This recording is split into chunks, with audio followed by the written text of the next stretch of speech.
On the 31st of August 1978, a Polish LOT airplane lands in Berlin Tempelhof. It shouldn't be here, but it was hijacked. Among the passengers are Ingrid Ruske and her daughter Sabine. They're not hostages. They're the hijackers.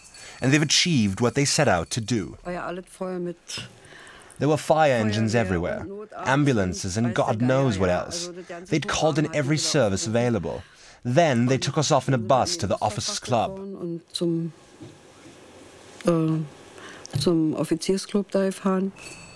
Tempelhof is the American military airfield.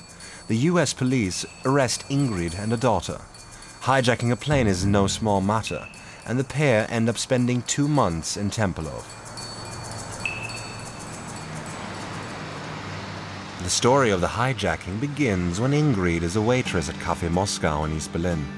There she meets a West German, Horst Fischer, and together they hatch a plan to get her out.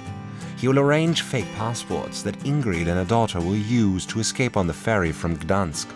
But although Ingrid and Sabine reach Gdansk, the Stasi get hold of Fischer, and he never shows. Ingrid is desperate. They'll be put in jail if they go back. Then she finds out a long-time acquaintance, Detlev Tiede, is also in Gdansk and also wants to escape. Together they come up with an insane idea: hijacking a plane. Hijack a plane? Okay. But how? Would you dare? Of course. Then I said, right, we need a gun. We can't go in without a weapon. Man sagt, gut, wir brauchen eine Pistole. Ja, irgendwie ein Druckmittel brauchen wir, ne? They buy a toy gun from a flea market, and Sabine boards the plane with it in her pocket. Shortly before the plane begins its descent into Schönefeld in East Berlin, Detlev leaps into action.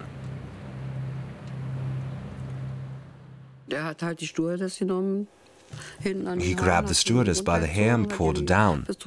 He held the gun to her head and told her he would shoot if we landed in Schönefeld.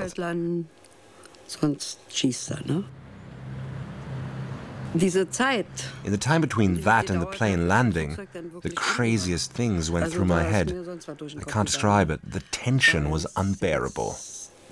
Ja, kann man einfach ja nicht beschreiben. Ich habe da keine Worte für, weil das war alles wie zum Zerreißen gespannt, ne? What began as an attempt to flee East Berlin ends up as hijacking. 40 GDR passengers are on the plane, 6 of whom use the incident as an opportunity to stay in the West. But what about the hijackers? They're not just political refugees. They've also committed a serious crime, because they've violated US airspace. This becomes the first and only time that a US court convenes in West Berlin. American troops set up a makeshift courtroom in the airport. Detlev is sentenced to 9 months in prison, but Ingrid is lucky. A formal error means the case against her is dropped.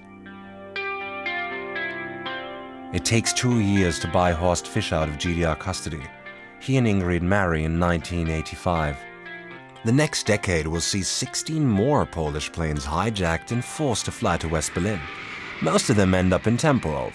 It doesn't take long for Berliners to decide that the letters LOT on a plane really stand for Lands Often in Tempelhof.